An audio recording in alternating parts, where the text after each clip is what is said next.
Bonsoir à toutes et à tous. Bienvenue à l'auditorium Michel Laclotte. Je suis Donatien Gros, je suis conseiller de la présidence du Musée du Louvre pour les programmes contemporains. Et au nom de Laurence Descartes, présidente du Musée du Louvre, j'ai le privilège de vous accueillir ce soir.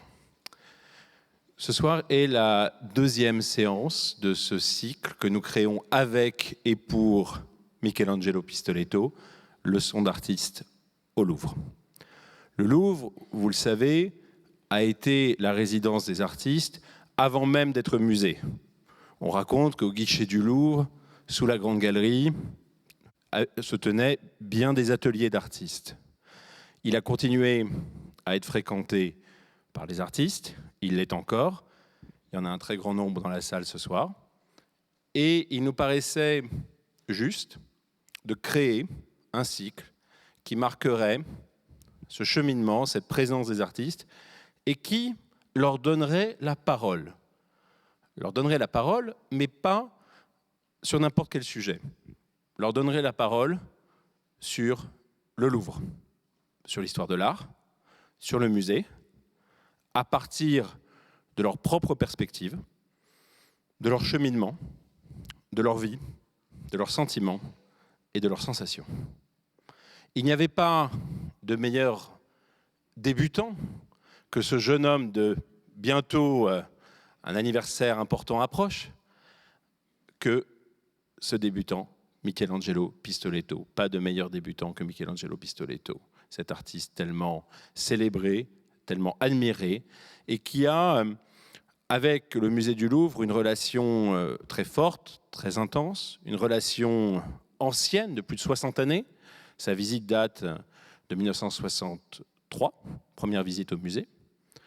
Et depuis, il n'a cessé de venir, de fréquenter, de faire partie de la communauté du musée du Louvre. En 2013, une exposition très importante, et plus récemment, une exposition tout aussi importante au Louvre Abu Dhabi, où elle est encore présentée, montrant des tableaux miroirs réalisés à partir du Louvre lui-même, à partir de l'exposition de 2013.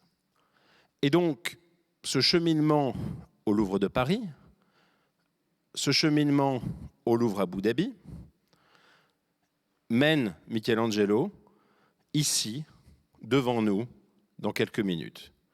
Après une première leçon qui a été consacrée au tableau miroir et cette forme, le quadro specchiante, qu'a inventé Michelangelo, cette nouvelle forme de représentation dans laquelle nous entrons, qui déjoue, Michelangelo en parlera tout à l'heure, les lois de la perspective. Après avoir montré ses œuvres en situation, au Louvre en 2013, à Abu Dhabi récemment, et nous avons montré comment c'est au miroir du musée que l'humanité, la société, le monde se lient. Ce soir, une leçon très intime et en même temps très publique que Michelangelo Pistoletto va consacrer à sa lecture de l'histoire de l'art. Une histoire personnelle de ses premières visites au musée, de son rapport à son père, qui était lui-même artiste, restaurateur, qu'il a d'ailleurs exposé, il y a eu une exposition Pistoletto, père de Michelangelo avec lui-même, à des questions qui travaillent son œuvre de théoricien, la question du faux or, la question de la perspective, la question évidemment du public. Michelangelo vient à nous ce soir avec son œuvre de théoricien. Il a récemment publié un livre qui lui a pris 22 ans, La formula della creazione, formule de la création, et il vient avec son œuvre d'artiste, inventant sans cesse de nouvelles formes d'art. Je voudrais, avant de lui céder la parole, remercier, au nom du musée, un certain nombre de personnes qui ont participé à une aventure qui, comme toutes les aventures au musée du Louvre, est collective. Je voudrais remercier Lorenzo Fieschi, évidemment, galeriste de Michelangelo, mais comme le dit Michelangelo, artiste lui-même, inventeur de nouvelles formes de vivre. Je voudrais remercier à Città dell'Arte, la fondation de qu'a créé Michelangelo pour faire Archipel, dont il sera question lors de la 3e leçon, Paolo Nadini, Alessandro Lacerasella, Margherita Giorgi et toute l'équipe, évidemment. Et je voudrais remercier dans nos équipes au Musée du Louvre, parce qu'un événement comme celui-ci, évidemment, c'est une entreprise collaborative, Aline François et Valérie Coudin, la direction des expositions et des éditions, Luc Bougnol-Lafont, Sophie Bauer, Laurent Fournier, Gérard Parus et toute l'équipe de la régie qui rend cet événement possible pour leur contribution. Je voudrais aussi remercier Barthélémy Glama, conseiller pour les discours et la prospective, qui fait aussi partie des équipes de l'auditorium pour la partie Histoire de l'art et qui a contribué à la mise en forme des PowerPoint. Je voudrais remercier à la direction du soutien aux collections Bastien Noël et Audrey Guyonnet et à la direction des relations extérieures qui organise aussi l'accueil ce soir, Nathalie Cuisinier, Noélie Bernard, Laurence Roussel, Maëlys Neveu, Jeanne Scanvic, ainsi qu'avec eux, avec elles, nos partenaires médias, Beaux-Arts et Libération. Un remerciement particulier à Nicolas Marbeau, chargé de projet auprès de moi, qui a accompagné, qui accompagne encore Michelangelo dans sa recherche. Et évidemment, vous vous dites qui manque. Un immense remerciement à Maria Pistoletto. Et je pense qu'on peut applaudir Maria.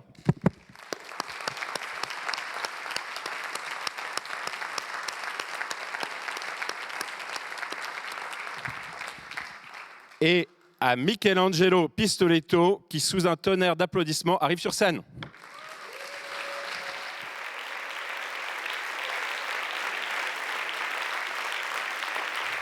Merci beaucoup à tous.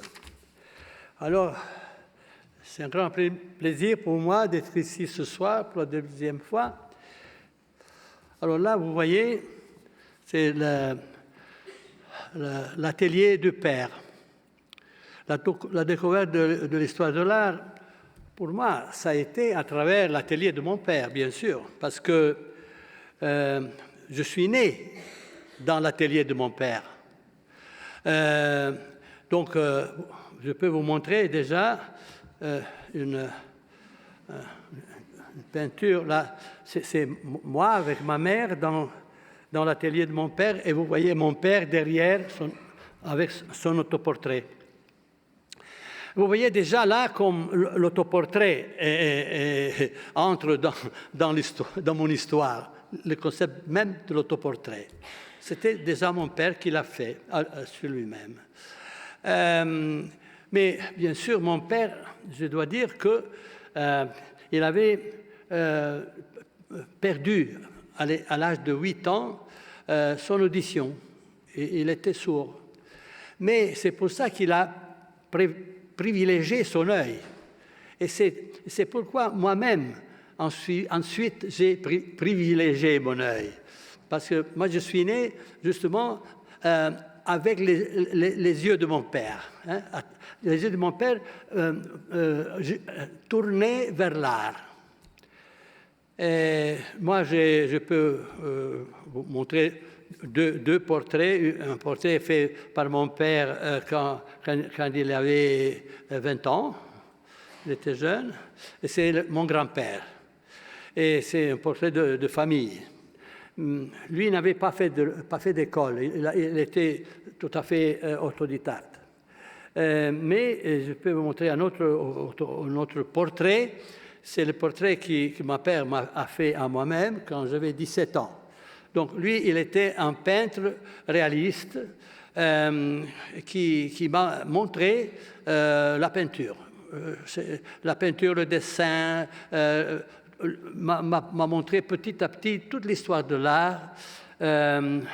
Il m'a amené, quand j'étais enfant, à la galerie à Sabauda, c'était le musée à Turin, dans lequel je voyais les premiers fonds or. Les premiers fonds or que j'ai vus, c'était quand j'étais enfant, dans la galerie à Sabauda.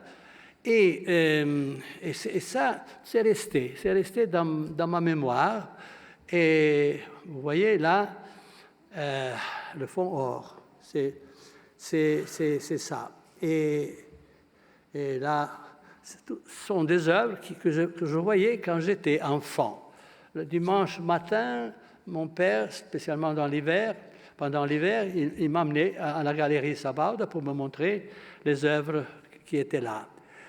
Et moi, je n'avais pas tellement bien compris alors qu'est-ce que c'était ce fond or que mon père me présentait. Mais je voyais aussi d'autres œuvres, que c'était des œuvres flamandes. Des œuvres flamandes qui, je trouvais, qui étaient très intéressants pour moi quand j'étais enfant, parce que c'était d'une réalité incroyable, ce que je voyais. Si vous regardez bien, vous voyez qu'il y a aussi une petite coccinelle d'un côté. Et ça me fascinait beaucoup comme enfant. Et donc, c'était vraiment une expérience que je vivais avec très plaisir, beaucoup de plaisir. Mais vous voyez, mon père même, il faisait des natures mortes. Il travaillait beaucoup dans la nature morte. La nature morte, c'était quelque chose de très familial, dans le sens que lui, quand il était en train de peindre, par exemple, une nature morte de poisson ou de figues ou d'autres choses, d'autres nourritures. À un certain moment, quand il avait fini un morceau, ma mère venait et prenait le poisson et pour le cuire. Donc c'était même le parfum de la cuisine qui se unifiait avec le parfum de la couleur de la peinture. Donc c'était la famille, c'était la nature morte, c'était une vie vécue dans l'art. Et quand je me suis trouvé seul, parce que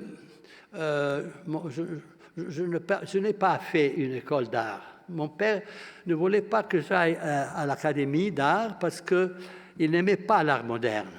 Il pensait que c'était pas bien, c'était une destruction de la peinture, l'art moderne. Et donc, il me laissait voir les œuvres qu'il avait dans son atelier, parce qu'il travaillait aussi comme restaurateur d'art ancienne. Mais je cherchais de connaître un peu plus de ça en regardant dans l'encyclopédie Treccani, dans laquelle je voyais les images des peintures du passé. Et je regardais ça très souvent dans les livres. J'ai un peu connu l'histoire de l'art à travers cette encyclopédie. Et par exemple, là vous voyez qu'il y a la chapelle Sistine, dans laquelle j'entrais très souvent. Je regardais tous les détails et je voyais comment l'être humain pouvait être traité d'une façon très forte, très évidente. C'était la figure humaine qui se montrait dans toutes ses possibilités d'existence à travers l'œuvre de Michelangelo Buonarroti. Et c'est ça qui m'a beaucoup impressionné. Et donc le fait que mon père fasse aussi de la restauration m'a permis à la fin de toucher directement avec les mains ce qui était la matière des œuvres du passé, de comprendre tous les différents moments, styles, époques de l'art ancienne. Et donc j'ai beaucoup travaillé sur ça et même pratiquement, parce que j'ai commencé à travailler dans l'atelier de mon père dans la restauration quand j'avais 14 ans. Et j'ai vécu cette expérience vraiment intensivement. Encore aujourd'hui, je pense à ces moments-là avec un grand plaisir. Mais à certains moments, ma mère a dit à mon père, le passé est bien, mais je pense que le futur, on peut le penser dans la publicité. La publicité est une future pour le peintre, beaucoup plus que ce que notre fils est en train de faire maintenant. Il m'a inscrit dans une école de restauration.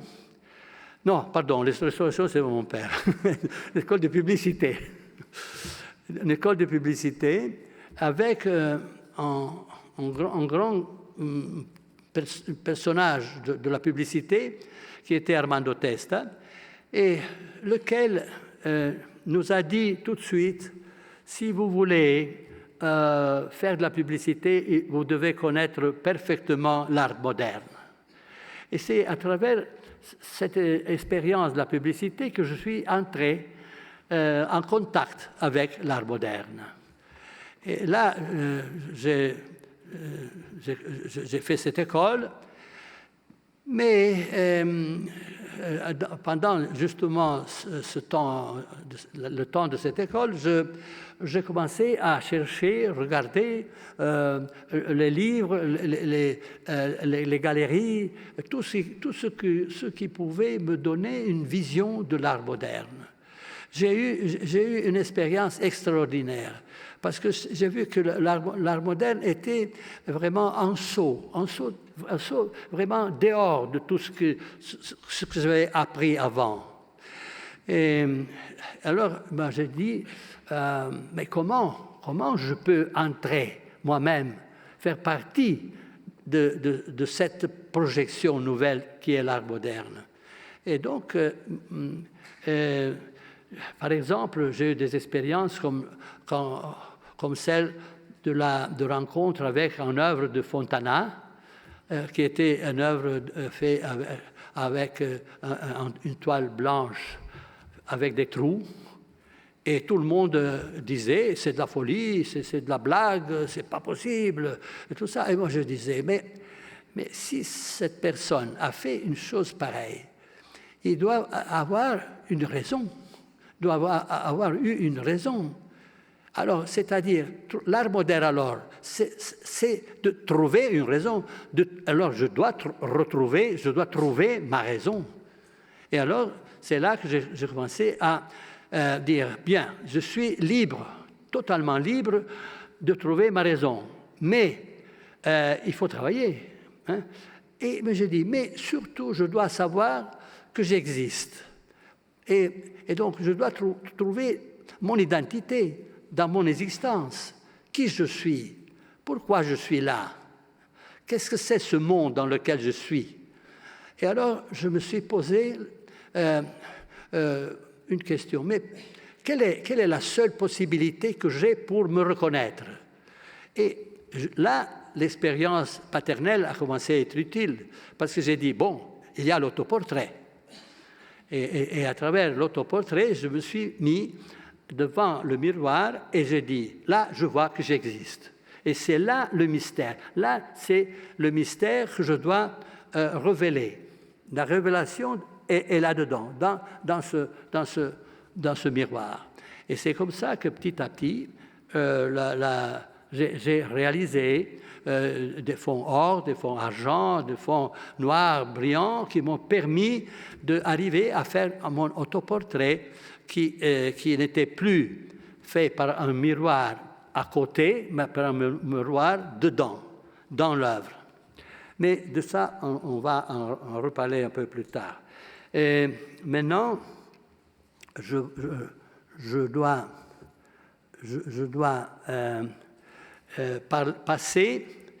passer à ce que j'ai pu comprendre après que j'ai fait mon premier miroir. J'ai vu dans le miroir, dans le tableau miroir, l'existence de tout ce qui existe. Comme quelque chose qui venait très voisin, une réalité qui était là, près de moi, mais qui partait pour aller très très loin dans l'espace et dans le temps. L'espace et le temps étaient dedans, étaient dans l'œuvre. Donc, le concept de l'histoire est devenu important, parce que ce que je voyais dans l'œuvre n'était pas seulement devant moi, et c'était derrière moi. Tout ce qui existe était devant moi, mais virtuellement, tout était derrière moi pratiquement. Donc, je me suis posé la question de où venait cette possibilité de comprendre l'univers à travers l'idée de l'univers qui est devant moi. Et je suis arrivé à penser au début de l'histoire humaine, quand il y avait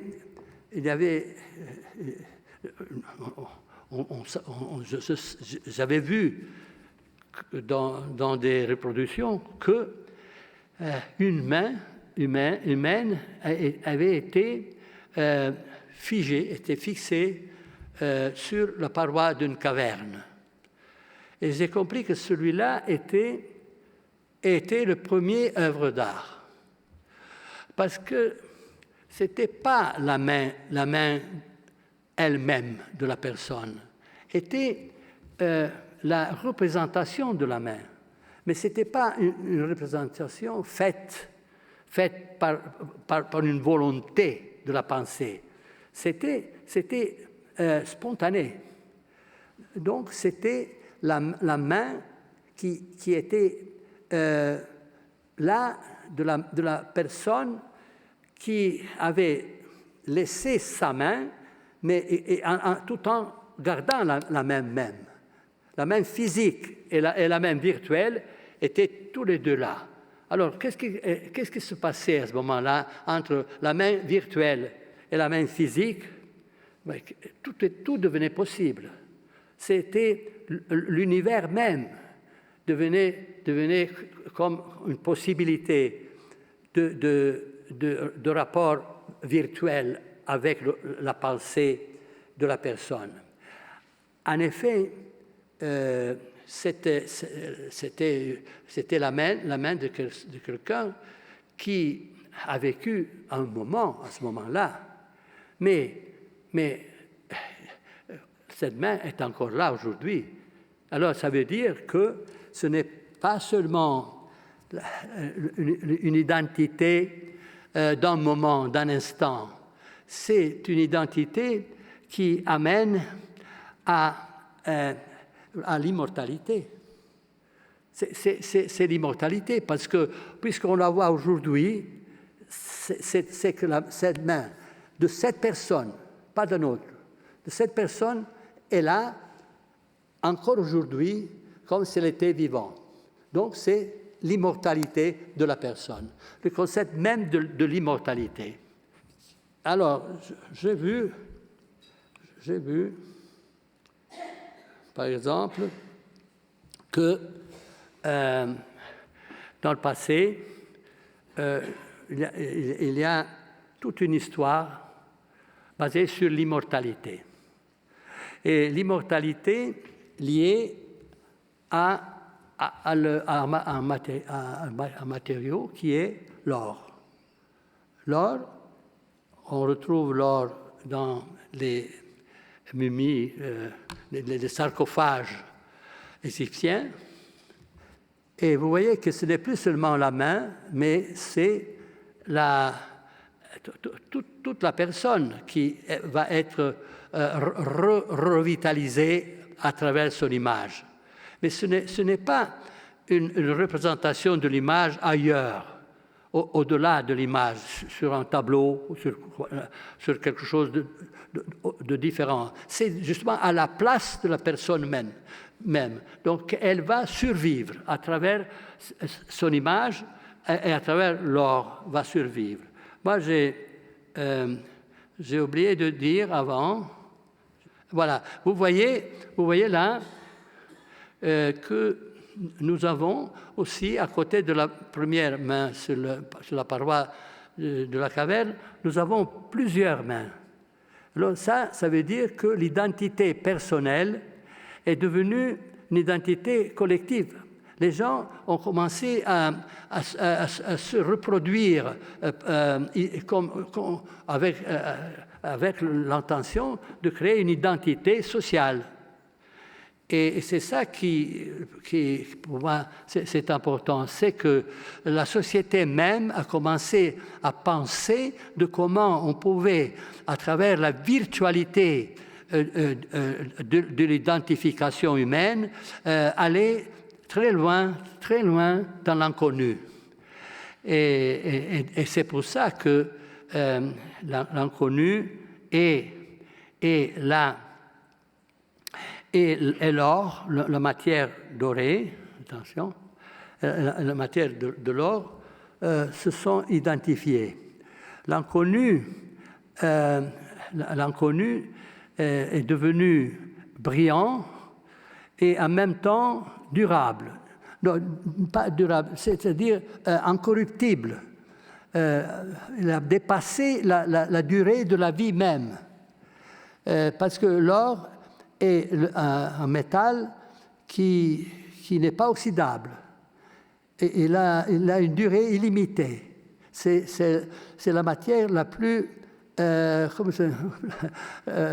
qui a la vie plus longue dans toutes les matières qu'on connaît. Mais c'est très intéressant de voir comment déjà les Égyptiens, à ce temps-là, ils avaient une conception scientifique de la matière. Ils avaient compris quelle était la valeur de l'or. Et encore aujourd'hui, l'or est une valeur fondamentale, parce que c'est soit conceptuel et soit matériel. C'est une valeur double, conceptuelle et matérielle. La conception de la durée et la conception de la lumière et la couleur qui se reflètent en créant une vision totalement spirituelle. Là, vous voyez que même les visages ont été reproduits pour survivre, c'est pour faire survivre les gens. C'était l'or comme immortalité. Et là, vous voyez, moi, j'ai reconnu la valeur des fonds or que j'avais vus quand j'étais enfant. Et encore, ça, c'est dans la chambre mortuaire de Toutankhamène qu'on voit le fond or. C'est le même fond or qui a été repris dans les masques, dans l'époque romaine, et finalement le fond or des icônes chrétiennes. Cette icône est ici au Louvre, et comme celle-ci par exemple, c'est le fond or et la personne, et l'être humain. L'humanité contourée par l'infini, par la transcendance totale. L'or comme transcendant, la trascendenza.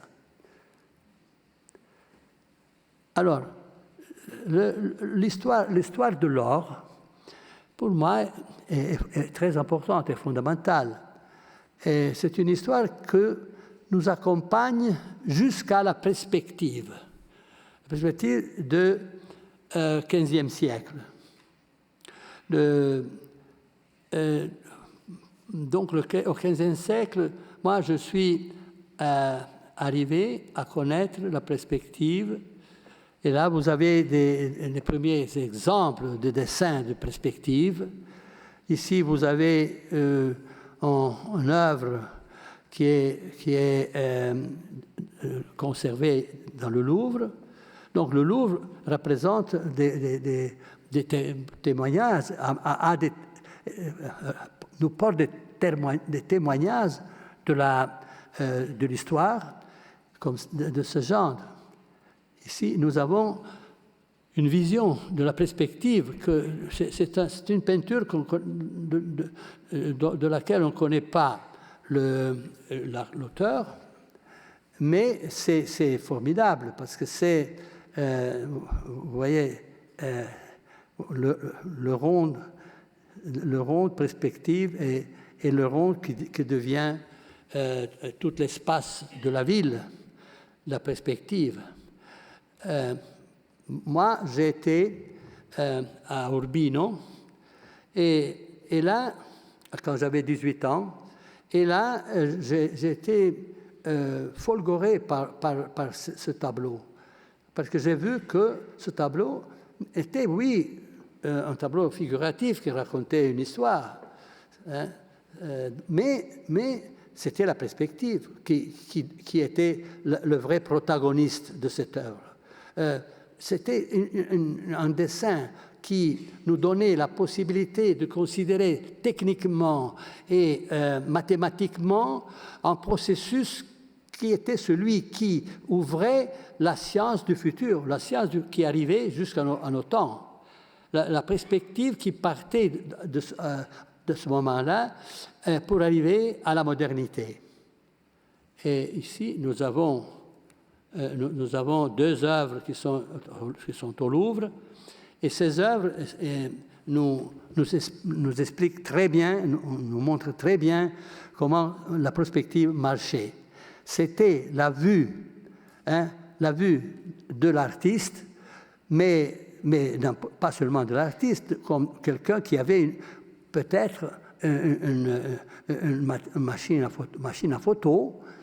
Après, c'est la photo qui a remplacé ces peintures, la perspective de la peinture, qui était là et qui a pris cette image en regardant en avant, en regardant ce que nous avions, c'était ce qui existait devant nos yeux. Et c'est la perspective de la modernité qui avance. Avoir une perspective signifie savoir qu'on a un point d'arrivée, qu'on va arriver quelque part. Et ça, c'est la modernité, c'est le développement de la modernité jusqu'au temps actuel. Et c'est à ce point-là que j'ai fait une sorte de raccord entre le fond or et la perspective. Et je suis passé à un œuvre nouveau qui est celui du tableau miroir. Dans le tableau miroir, je suis arrivé à transformer le fond or dans un fond qui a la même qualité d'inoxydabilité, qui est l'acier poli, l'acier inoxydable. Mais c'est un métal qui, différemment de l'or, ne reflète pas seulement la lumière, c'est-à-dire le brillant de l'or, mais reflète directement ce qu'il y a devant. Donc, on passe d'une spiritualité qui surmonte tout champ, qui va loin vers une immensité, mais qu'on ne peut pas attraper. Tandis que le miroir nous montre tout de suite cette immensité, mais on peut la rattraper dans tout son système d'exister, dans le système d'existence. Donc, le miroir nous montre une réalité de l'univers directement. Et donc, c'est une preuve que nous pouvons avoir une vision globale, générale, universelle, et en même temps une vision directe. Mais vous voyez, la vision que nous avons là, ce n'est pas seulement qui change la transcendance de l'or dans l'immanence du miroir. Il transforme aussi ce qui était la direction de la perspective. Ce n'est plus seulement d'aller en avant, de regarder en avant, comme c'était la perspective de la Renaissance. Ce que nous avons devant nous dans le miroir, on peut y entrer, mais il faut se tourner et regarder en arrière. Et derrière nous, nous avons la réalité dans laquelle nous pouvons entrer pour entrer dans le miroir. C'est-à-dire, si on fait un pas dans la réalité, on fait un pas dans le miroir. Si on fait 2 pas dans la réalité, on fait 2 pas dans le miroir. 1 kilomètre dans la réalité, ça fait 2 kilomètres dans le miroir. Et comme ça, nous avons la réalité qui est derrière nous, comme si nous pouvions avoir les yeux derrière notre tête. Donc le spectateur devient le centre d'une perspective qui n'est plus seulement la vue devant lui, mais derrière lui et tout autour de lui. Donc le visiteur est quelqu'un, le visiteur de l'œuvre, est quelqu'un qui devient le centre. Il prend la même position de l'artiste. Et il est dans l'œuvre. Là dans ces deux œuvres, c'est un duetto qui doit rester ensemble. Vous voyez le passage avant et en arrière. Nous, on passe à travers des 2 côtés. Donc, c'est la perspective qui n'est plus seulement directement qui avance directement devant nous, mais c'est une double perspective. La perspective est doublée, devant et derrière, et tout autour. Donc, la perspective devient circulaire.